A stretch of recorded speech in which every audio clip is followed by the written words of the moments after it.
और अब समाचार विस्तार से। पश्चिम विदर्भ में इन दिनों लगातार बारिश का सिलसिला जारी है। अकोला जिले में जोरदार बारिश हुई, जिससे सभी नदी नाले उफान पर है।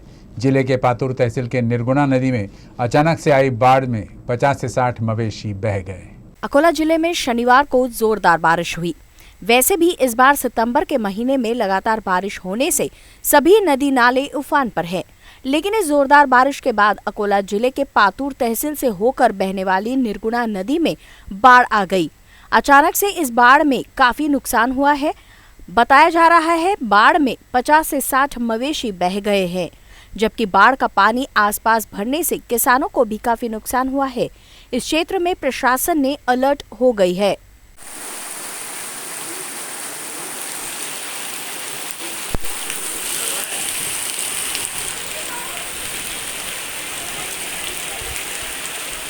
एनसीपी सांसद सुप्रिया सुले ने केंद्र की भाजपा सरकार पर जोरदार निशाना साधा है।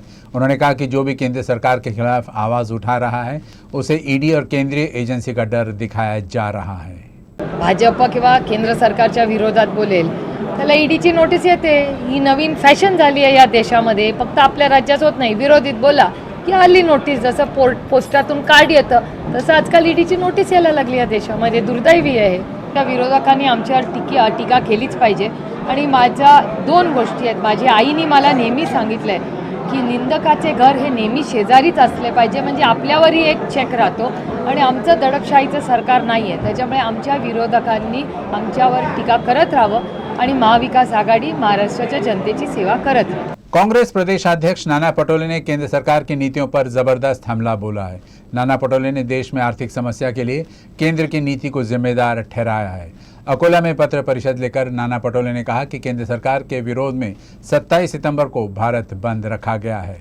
इस दौरान उन्होंने सरकार पर राज्य सरकार का सहयोग नहीं करने का भी आरोप लगाया। शेतकऱ्यांच्या विरोधातले 3 काळे कायदे, दूसरा मुद्दा है कि कामगारांच्या विरोधातले कायदे, तीसरा मुद्दा है महागाई आणि चौथा मुद्दा है बेरोजगारी। अशा 4 मुद्द्याला घेऊन उद्या देशभर हा बंद साजरा केला जाणार आहे। मी स्वतः उद्या अकोल्यामध्ये मी या बंदमध्ये राहणार आणि संपूर्ण महाराष्ट्रामध्ये काँग्रेसच्या वतीनं आणि आमच्या जेवढ्या विभागाशी उल्लेख केला सगळ्या पक्षांनी संघटना या बंदमध्ये सामील होणार आहे। किसान सभा ने सोमवार को नए कृषि कानूनों के खिलाफ भारत बंद का आह्वान किया है। इस बार कोई भी शोर शराबा नहीं होगा, बल्कि शांतिपूर्ण ढंग से बंद कर सरकार के फैसले का निषेध किया जाने वाला है। बुल्ढाना जिला किसान सभा ने नागरिकों से इस स्वतः स्फूर्त बंद में भाग लेने की अपील की है। किसान सभा ने नए कृषि कानूनों के खिलाफ भारत बंद का आह्वान किया है। सोमवार को पूरे देश में आंदोलन किया जाएगा। वैसे इस बंद के दौरान अस्पताल, चिकित्सा सुविधाएं, एम्बुलेंस और अग्निशमन सेवाएं जैसी आपातकालीन सेवाएं जारी रहेगी। इसके अलावा किसान सभा ने इस दिन अन्य सभी लेन देन बंद रखने की अपील की है। बंद के दौरान किसानों के साथ साथ सरकारी और अर्ध सरकारी कर्मचारी, स्कूल, कॉलेज, शैक्षणिक संस्थान और अन्य प्रतिष्ठान बंद रहेंगे। संगठन ने नागरिकों से अपील की है कि वे इसमें नागरिकों से सहभागी होने की अपील की है। या सरकारनं 3 शेतकरी विरोधी काळे कायदे आणलेले आहेत आणि 4 श्रम विरोधी कायदे आणलेले आहेत। म्हणून या देशातील शेतकरी कामगार हा दिनांक 27 सप्टेंबर 2021 रोजी अभूतपूर्व असा भारत बंद करणार आहेच। आपण जाणताच की मुजफ्फरनगर येथील जबरदस्त 10 लाखाच्या महासंमेलनानं, महापंचायतनं याला सुरुवात झालेली आहे। या देशामध्ये जे 3 शेतकरी काळे कायदे भाजपा प्रणित नरेंद्र मोदी सरकारनं लागू केलेले आहेत, 3 काळे कायदे रद्द झाले पाहिजेत। ह्या प्रमुख शेतकरी आंदोलनाच्या मागण्या आहेत। अकोला महानगर पालिका द्वारा संपत्ति कर पर 2% अतिरिक्त जुर्माना वसूल करने के फैसले को वापस लेने की मांग शिवसेना ने की है। अकोला मनपा में शिवसेना के गट नेता राजेश मिश्रा ने पत्र परिषद लेकर मनपा प्रशासन पर नागरिकों पर आर्थिक बोझ डालने का आरोप लगाया। स्थानीय विश्राम भवन में एक संवाददाता सम्मेलन में बोलते हुए शिवसेना के गट नेता राजेश मिश्रा ने आरोप लगाया कि अकोला महानगर पालिका में सत्तारूढ़ भाजपा समय समय पर शहर के नागरिकों के साथ अन्याय करते आ रही है। एक और जहां कोरोना के कारण नागरिक पहले से आर्थिक तंगी में है, ऐसे समय में उन पर अतिरिक्त कर भार लगाना गलत है। उन्होंने कहा कि 2% दंड वसूली के फैसले को अगर जल्द वापस नहीं लिया गया तो शिवसेना आंदोलन करेगी। मी प्रशासनाने आणि सत्ताधाऱ्यांना आवाहन करतो की तुम्ही 3 तारखेपर्यंत यावर योग्य निर्णय घ्या, शास्ती माफ करा, अन्यथा 3 तारखेनंतर आम्ही आमच्या पद्धतीने जे आंदोलन आम्ही करतो त्या पद्धतीने आम्ही या शहरामध्ये लोकांच्या हितासाठी आंदोलन छेडणार आणि करणार। दुसरा विषय असा की माझा तुमच्या माध्यमातून लोकांना आव्हान आहे की टॅक्सला आमचा विरोध नाही, तुम्ही टॅक्स भरा, फक्त जे शास्ती आहे ते शास्ती वगळून तुम्ही टॅक्स भरा। कोणी तुम्हाला जबरदस्ती करत असणार तर आम्हाला तुम्ही आवाज द्या, आम्ही तुमच्यासोबत आहोत, पूर्ण सेना तुमच्यासोबत आहे। ते शास्ती ज्यापर्यंत माफ होत नाही त्यापर्यंत शास्ती लावून टॅक्स भरू नये हे माझी विनंती आहे।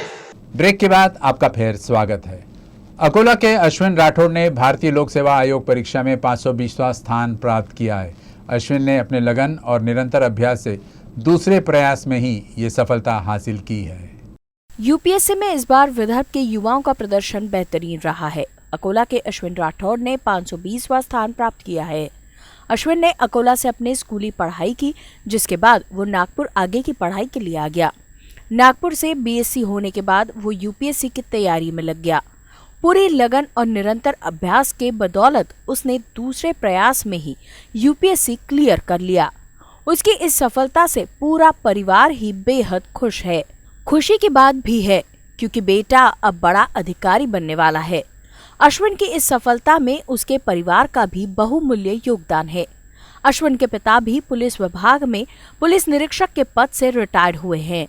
उनके लिए बेटे की ये सफलता उनके जीवन का सबसे खुशनसीब पल है।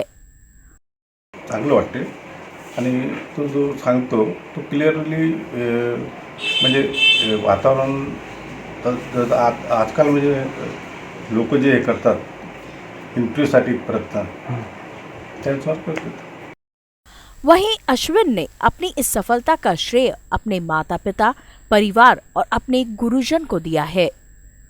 बाईट अश्विन राठौड़, यूपीएससी उत्तीर्ण। फिलिंग सध्या सिंकिन नाही झाली की ॲक्च्युली सिलेक्शन झालं म्हणून, कारण की एक्झाम खूप टफ राहतो आणि I was expecting better, but I would say की 520 रँक पण ठीक आहे। म्हणजे IPS किंवा IRS म्हणून जाईल तर हो, आय एम फीलिंग फाईन।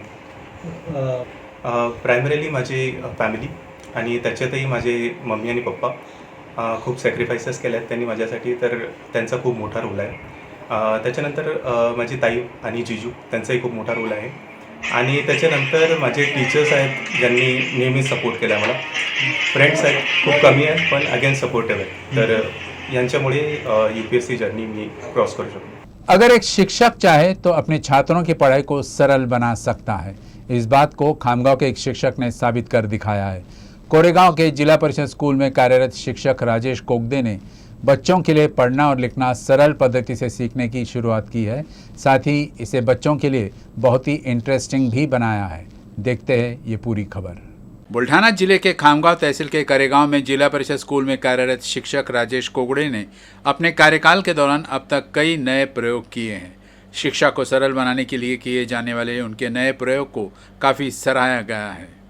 इसके लिए उन्हें सरकार द्वारा विभिन्न पुरस्कारों से भी सम्मानित किया गया है। अब उन्होंने छात्रों को कम समय में पढ़ने में सक्षम बनाने के लिए एक नई पद्धति का इजाद किया है और इसका परिणाम भी देखने को मिल रहा है। इस नए पद्धति से कम समय में बच्चे पढ़ना सीख रहे हैं।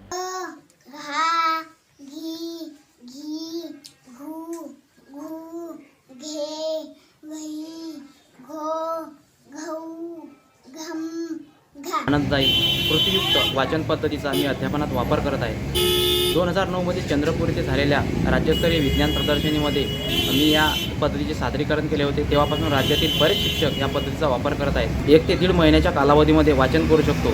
जे विद्यार्थी 5वी ते 7वीमध्ये शिकतात परंतु त्यांना वाचनामध्ये ते अप्रगत आहेत, असे विद्यार्थीसुद्धा जास्तीत जास्त 1 महिन्याच्या आतमध्ये या ठिकाणी वाचन करू शकतात। यापूर्वीही गणित विषयाच्या अनेक पद्धती मी अवलंबल्या आहेत आणि त्या पूर्णपणे यशस्वी झाल्या आहेत। त्याचे परिणामही विद्यार्थ्यांच्या गुणवत्तेनुसार मला मिळालेले आहेत। एनसीपी सांसद सुप्रिया सुले ने बुल्ढाना जिले के सिंदखेड़ राजा में राजमाता जिजाऊ के जन्म स्थल पर भेंट दी। इस दौरान उन्होंने राजमाता के स्मारक के संरक्षण के लिए मुख्यमंत्री से निवेदन करने की बात भी कही। एनसीपी की सांसद सुप्रिया सुले बुल्ढाना जिले के सिंदखेड़ राजा में राजमाता जिजाऊ के जन्म स्थल पर भेंट दी। इस दौरान उन्होंने राजमाता जिजाऊ के जन्मस्थल और ऐतिहासिक वास्तु प्राचीन मंदिरों का जायजा लिया। सरकारी अधिकारियों ने प्राचीन धरोहर के बारे में सांसद सुप्रिया सुले को जानकारी दी। इसके बाद वे शेगांव संस्थान के कार्यकारी ट्रस्ट स्वर्गीय शिवशंकर भाऊ पाटिल के शेगांव स्थित आवास पहुंची और उनके परिवार से मिलकर सांत्वना दी। अपने इस बुल्ढाना दौरे के दौरान उन्होंने कहा कि वह सिंदखेड़ राजा में संरचनाओं के बारे में मुख्यमंत्री से व्यक्तिगत रूप से चर्चा करेंगी और इन प्राचीन विरासतों के संरक्षण का पूरा प्रयास करेगी। अनेक वर्ष मी सिंदखेड राजाला येत राहिले, पण मी तिथल्या ज्या पुरातन खात्यातल्या आणि महाराष्ट्र पुरातन खात्यातल्या ज्या वास्तू होत्या त्या मला कधीच बघायला संधी मिळत नव्हती। पण यावेळी जिल्ह्याच्या अध्यक्षांनी आणि शिंगणे साहेबांनी आवर्जून मला सांगितलं ते बघायला पाहिजे, म्हणून 3 तास खरं तर मी पूर्णपणे सिंदखेड राजात आज रमले। मला असं वाटलं अजून 3-4 तास असते तर जास्ती योग्य झालं असतं। केंद्र सरकार असू दे किंवा महाराष्ट्र सरकार असू दे, यांनी एकत्र येऊन त्या वास्तू पुढच्या पिढीपर्यंत त्या जतन केल्या पाहिजेत। याच्यासाठी चांगले गाईड्स केले पाहिजेत, तिथे चांगले सायनेजेस करून चांगले बोर्ड्स लावले पाहिजेत। याच्यासाठी आम्ही सगळे मिळून प्रयत्न करणार। बुल्ढाना जिले के शेगांव के Mauli dialysis and heart care multi speciality hospital में लंग्स में ट्यूमर का जटिल ऑपरेशन किया गया है। शेगांव में पहली बार दूरबीन की मदद से लंग्स का जटिल ऑपरेशन किया गया है। शेगांव के Mauli dialysis and heart care multi speciality hospital में लंग्स में ट्यूमर का जटिल ऑपरेशन किया गया है। खास बात तो ये है कि शेगांव में पहली बार इस तरह का जटिल ऑपरेशन किया गया है। सरकार के महात्मा फुले जन आरोग्य योजना अंतर्गत Mauli dialysis and heart care multi speciality hospital में अकोला जिले के महान गांव के एक मरीज का और बुल्ढाना जिले के मलकापुर शहर के एक मरीज का सफल ऑपरेशन किया गया है। इस जटिल ऑपरेशन के बारे में डॉक्टर अमरीश खटोड ने जानकारी दी। माऊली डायलिसिस आणि हार्ट केअर सेंटर इथे आपण 2 फुफ्फुसाच्या शस्त्रक्रिया एकाच दिवशी केले। खास बात या शस्त्रक्रियामध्ये अशी होती की ते बिना टाक्याचं ऑपरेशन जे आपण म्हणतो लॅप्रोस्कोपी दुर्बिणीने झालेले दोघे ऑपरेशन। एक पेशंट 30 वर्षाची लेडीज होती, त्याच्यात फुफ्फुसामध्ये खूप मोठी गाठ होती, ते गाठ पूर्णपणे दुर्बिणीने काढलेली आहे। पेशंटला फक्त 5 mmचे 2 टाके आहेत। दुसऱ्या पेशंटला रक्ताची गठाण होती मार लागल्यानंतर, ते एक पूर्ण गठाण दुर्बिणीद्वारे काढलेली आहे। रुग्ण दोघे एकदम व्यवस्थित आहे आणि सुट्टी केली आहे आणि आता त्यांना 7 दिवसानंतर परत एक चेकअपसाठी बोलवलं आहे। स्वास्थ्य विभाग की परीक्षा रद्द होने से परीक्षा की तैयारी करने वाले युवा काफ़ी निराश हुए हैं। अचानक से परीक्षा रद्द किए जाने से नाराज समयक विद्यार्थी आंदोलन संगठन ने अकोला जिलाधिकारी कार्यालय के सामने प्रदर्शन किया। राज्य सरकार ने स्वास्थ्य विभाग के ग्रुप सी और डी में 6205 पदों पर होने वाली लिखित परीक्षा को अचानक रद्द करने का फैसला लिया। सरकार के इस फैसले से परीक्षा की तैयारी कर रहे युवाओं में काफी नाराजगी है। युवाओं का कहना है कि सरकार की लापरवाही से उनका नुकसान हो रहा है। राज्य सरकार के इस फैसले के खिलाफ राज्य भर में प्रदर्शन किया जा रहा है। अकोला में भी नाराज युवाओं ने जिलाधिकारी कार्यालय के सामने धरना दिया और राज्य सरकार के खिलाफ नारेबाजी की। इस दौरान छात्र सरकार से काफी नाराज दिखे। रेल्वे पास आणि बसची पास या सुविधा तुम्ही केल्या पाहिजे आणि यासोबतच लवकरात लवकर हे सगळं नियोजनबद्ध कार्यक्रम करून तुम्ही आरोग्य विभागाची तारीख डिक्लेअर केली पाहिजे। या सगळ्या विद्यार्थ्यांची माफी मागून आरोग्य विभागाच्या मंत्र्यांनी जबाबदारी घेऊन राजीनामा दिला पाहिजे, ही सम्यक विद्यार्थी आंदोलनाच्या माध्यमातून आमची मागणी आहे। अकोला जिले के बालापुर तहसील के उरल पुलिस थाना अंतर्गत एक कुएं में एक शख्स का शव मिला है। पुलिस आकस्मिक मृत्यु का मामला दर्ज कर जांच पड़ताल शुरू कर दी है। बालापुर तहसील के उरल पुलिस स्टेशन अंतर्गत लोहारा गांव में एक कुएं से एक शख्स का शव मिला। गांव के गुलाम मुस्तफ़ा के खेत में कुएं से दुर्गंध आने के बाद जब उसके पास जाकर देखा गया तो उसमें शव नजर आया। पुलिस को इस संबंध में जानकारी दी गई, जिसके बाद वहां पहुंची पुलिस की उपस्थिति में शव बाहर निकाला गया। पुलिस ने आकस्मिक मौत का मामला दर्ज कर जांच पड़ताल शुरू की है। वैसे बताया जा रहा है कि ये शव गांव के ही काशीनाथ जवंजाल का है। वो 3 से 4 दिन से लापता था। हालांकि मृत्यु का कारण अभी तक स्पष्ट नहीं हो पाया है। न्यूज रूम से बस इतना ही, लेकिन खबरों का सिलसिला आगे भी जारी रहेगा। आप देखते रहिएगा यूसीएन अकोला न्यूज।